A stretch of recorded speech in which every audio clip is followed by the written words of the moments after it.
இவங்க வந்து ஒரு தேவர் சமூகத்தை சேர்ந்த ஒரு பையனை தான் லவ் பண்ணுறாங்க. இப்போதைக்கு 2 பேரும் ஒரு ஷார்ட் ஃபிலிம் பண்ணும்போது அவங்களுக்குள்ள ஒரு லவ் ஏற்பட்டுச்சுன்னு சொல்கிறாங்க. ரஞ்சித் கிட்ட தான் அவர் அசிஸ்டண்டாக சேர்ந்தார்.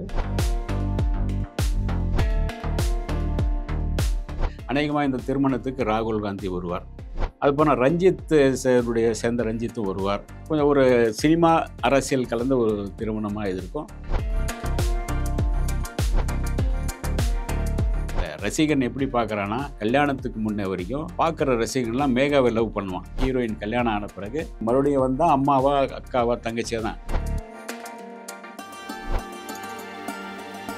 எவ்வளோ வரதட்சணை கொடுத்துருக்காங்க, எந்த ஏரியாவை கொடுத்துருக்காங்க அப்படின்லாம் கேட்பாங்க. ஏன்னா அர்ஜுனை வச்சு தான் கேட்பாங்க. அர்ஜுன் வந்து 500 கோடி ரூபா கொடுத்தாங்க அப்படின்பாங்க. ரஜினிகாந்துடைய மகள் ஐஸ்வர்யா ரஜினிகாந்த், தனுஷ், அது ஒரு சைடில் அந்த வந்துட்டு இருக்கு. அக்டோபரில் அதே சமயத்தில் ஒரு 2-3 விவாகரத்தில் வரிசையாக வரும்னு நினைக்கிறேன்.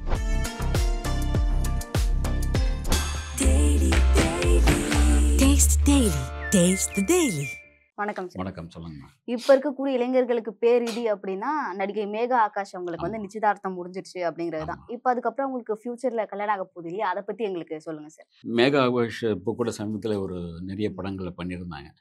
கொஞ்சம் ஒரு நல்ல வளர்ந்து வர காலகட்டம், நல்ல ஒரு இது இருந்தது. அதே சமயத்தில் அவங்க ஒரு லவ் மேரேஜ் தான் இது. லவ் மேரேஜ் அநேகமாக வந்து ஒரு அவங்க மார்வாடி பொண்ணுன்னு நினைக்கிறேன் அவங்க மேகா ஆகாஷ்.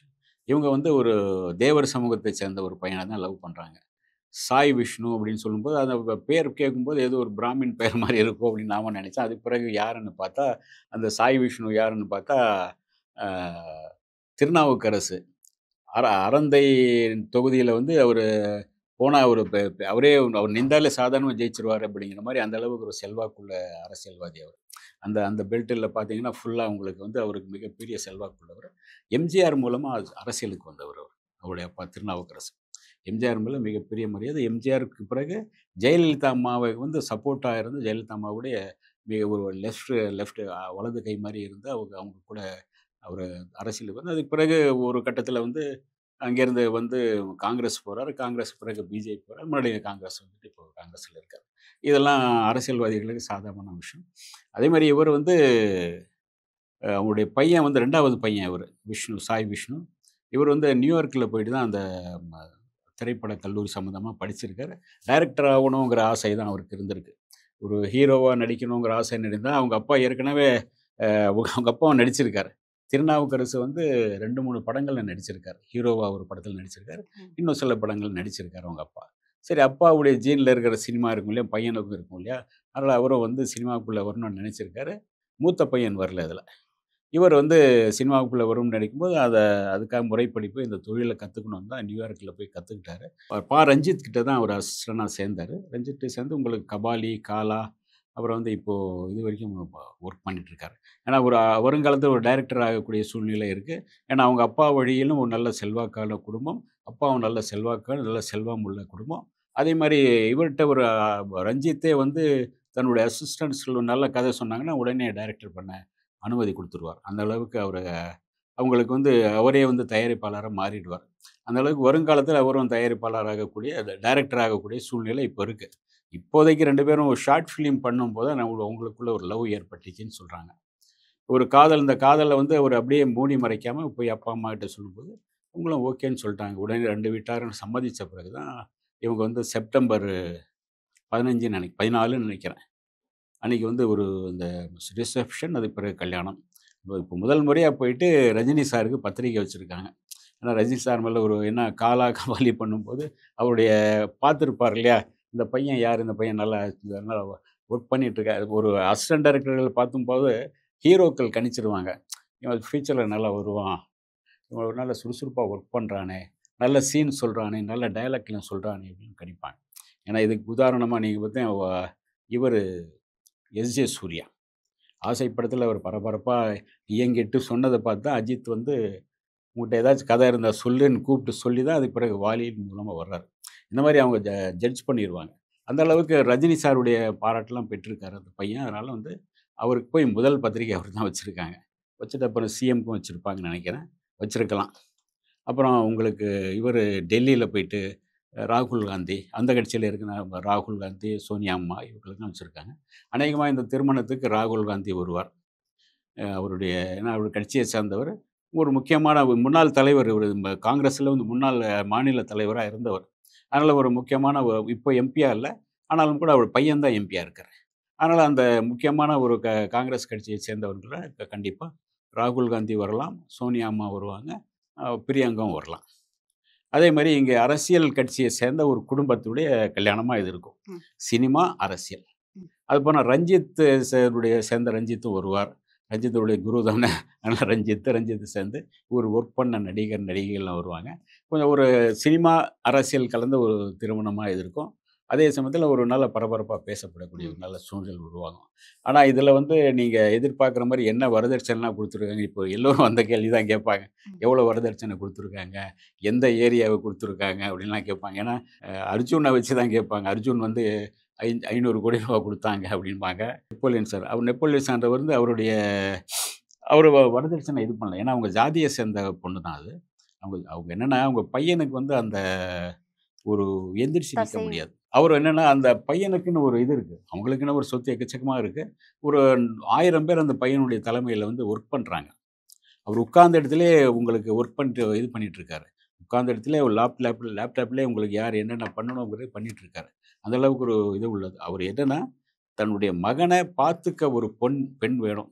அது ஒரு ஏழை குடும்பத்திலேருந்து வந்தா பார்த்துக்குவாங்க. ஒரு பணக்கார மில்லியனர் குடும்பத்தில வந்தாங்கன்னா, வேலைக்காரி பார்த்துக்கிடும் அப்படின்னு அவங்க போயிடுவாங்க. கிளப்புக்கு போயிருவாங்க. அதனால ஒரு ஏழை குடும்பத்திலேருந்து வரணும் அப்படின்னா, தன்னுடைய ஜாதியை சேர்ந்த ரொம்ப ஏழையான குடும்பத்த பெண்ண இவங்க தான் செலவு பண்றாங்க.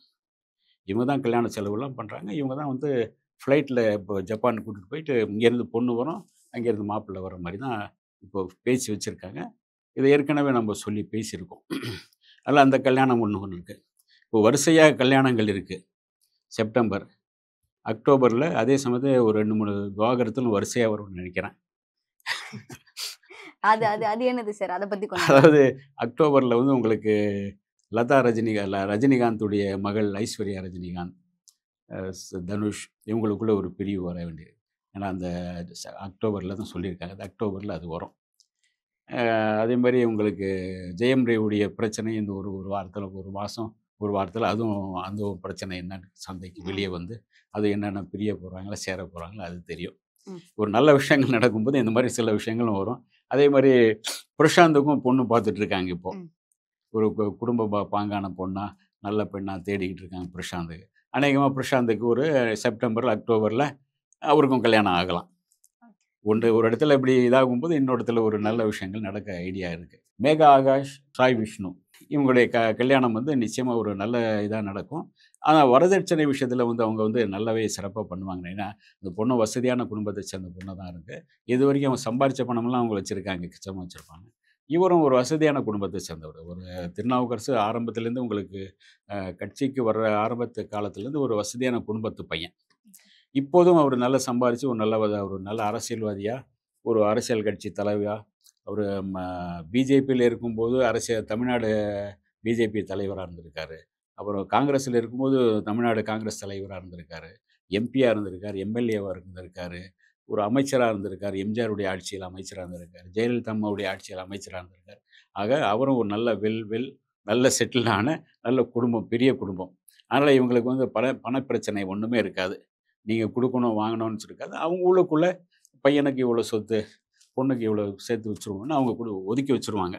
வெளிய வந்து குறிப்பிட்ட இத்தனை சவரன் குடுக்குறோம் அப்படிங்கிற மாரி ஒரு ம். பேச்சு வரும்.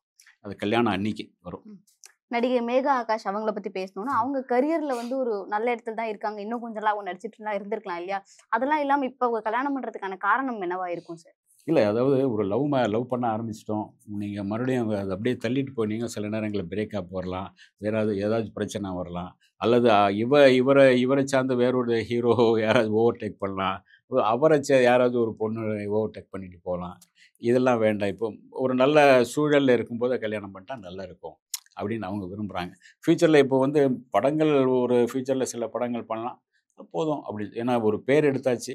ஓகே அப்படின்னு கிளம்பி சில பேர் போயிடலாம். ஏன்னா உங்களுக்கு நதியாலாம் பார்த்தீங்கன்னா, நல்ல பீக்ல இருக்கும்போது தான் கல்யாணம் பண்ணாங்க.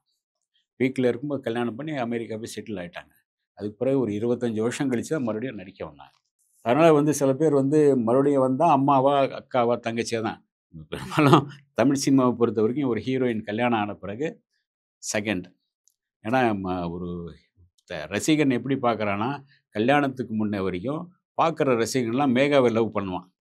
அவ அவ வந்து அந்த ஹீரோவா அவன் மாறிருவான் ரசிகன். ம். அப்படிதான் பார்க்கான் ரசிகன். அவன் கல்யாணமான பொண்ணுன்னா, இவன் வந்து கொஞ்சம் நெர்வஸ் ஆயிடுது. அதனால தான் பெரும்பாலும் கல்யாணமான நடிகைகள் பெரும்பாலும் அம்மாவா, அக்காவா, தங்கச்சியா வர வேண்டிய சூழ்நிலை இருக்கு. மேகா ஆகாஷ் வந்து ஒரு நல்ல கப்பலா இருப்பாங்கன்னு நெனைக்கிறேன். ஏன்னா வருங்காலத்தில சில பார்த்தீங்கன்னா, உங்களுக்கு ஜிவி பிரகாஷும் அவங்க இருந்தாங்க, சொல்லுவாங்க. அதேமாரி ஒவ்வொருத்தர் இருந்திருக்காங்க. அந்த மாரி இவங்களும் ஜிவி பிரகாஷும் அநேகமா அந்த மாரி நீங்க அந்த ஜீவ விவாகரத்து பிரகாஷ், சைந்தவி அது ஒரு சொல்லியிருக்கீங்க. சைடுல அந்த பக்கம் வந்துட்டுருக்கு. அதனால ஒரு நல்ல கப்பிள்ஸா இருப்பாங்கன்னு நெனைக்கிறேன் இவங்க. ஏன்னா இவரு அடுத்தது வந்து டைரக்டர் ஆக வேண்டியிருக்கு. இவங்க வீட்டுக்குள்ள வந்த பிறகு அவர் டைரக்டர் ம். புரமோஷன் வரலாம் அவருக்கு. ம். அது ஒரு நல்ல விஷயம் தான். நம்ம கணவனுடைய டைரக்ஷன்ல இவங்க நடிச்சாலும் நடிக்கலாம். ஏன்னா ஒரு கட்டத்தில இவங்க நடிச்சாங்கல்ல, நம்ப ஜோதிகா நடிச்சாங்க இல்லையா? 36 வயதினிலே, அப்புறம் வந்து ராட்சசி இந்த மாரி சில செலக்ட் படம் பண்ணி ம். நடிக்கலாம் இவங்க. நடிகை மேகா ஆகாஷ்க்கு இப்போ நெறைய திரைப்பட வாய்ப்புகள் பெருசா இல்ல அப்படிங்கிறதுனால தான் அவங்க திருமணம் பண்ணிக்கிறாங்க அப்படிங்கிற மாதிரியான ஒரு பேச்சு போகுது இல்லையா சார்? அத பத்தின உங்க கருத்து என்ன சார்? இல்ல அது வாய்ப்புகள் இல்லாம இருக்கலாம். ஏன்னா நெறைய நடிகை எக்கச்சக்கமா இருக்காங்க. உங்களுக்கு அந்த ஒரு ஹீரோவுடைய சாய்ஸ் தான். இங்கே வந்து ஹீரோ என்ன சாய்ஸ் பண்ணுறாரோ, சார் அவங்க போணும் சார். அவங்க கூட 2 படம் போணும் சார். வேற ஹீரோயின் பார்த்துக்கலாம். அப்படின்னு சொல்லும்போது, டைரக்டர் ஒண்ணும் மாத்த முடியாது. புரொடியூசரும் மாத்த முடியாது. இங்கே ஹீரோவுடைய சாய்ஸ் தான். ஹீரோ கூட நீங்க எந்த ஹீரோ கூட நல்ல நட்பா இருக்கீங்க அப்படிங்கிறது அது பொறுத்து. அவங்க கூட நல்ல நட்பா இருக்கீங்கன்னா, சார் அடுத்து நம்ப அவங்க சார் ஓகே அப்படிம்பாங்க. இதுதான். ஆனா அந்த காலம் மாரி உங்களுக்கு ஒரே ஹீரோயின் கூட இப்போ எம்ஜிஆர் வந்து 27 படங்கள்ல சரோஜா தேவி கூட இவர் நடிச்சார். ஜெயலலிதா கூட 28 படங்கள் பண்ணிச்சாரு. கடைசியா வந்து லதா வந்து 16 படங்கள்ல ஹீரோயின் நடிச்சாங்க. இந்த மாரியெல்லாம் இன்னைக்கு கிடையாது. ஒரு ஹீரோயின் 2 படம், 1 படம். அதோட இவங்க ஹீரோயின மாத்திடுறாங்க. ஹீரோக்கள் தான் அத. ஹீரோக்கள் புதுசு புதுசா பார்ப்போம். ம். ஏன் ஒரே ஹீரோயின் கூட அப்படிங்கிற மாரி இருக்கலாம். ஹீரோடைய சாய்ஸ் தான். ஹீரோ வந்து ஓகே அப்படின்னு சொல்லும்போது, இல்ல ம். வேண்டாம். வேற ஒண்ணு மாத்துருங்க. அவங்க வச்சுக்கலாம் சார். இவங்க வச்சுக்கலாம் சார். அந்த த த ஒரு படத்துல ஒரு பொண்ணு வந்திருக்கு சார் அப்படிம்பாங்க. ஓகே. இதுதான் இங்க.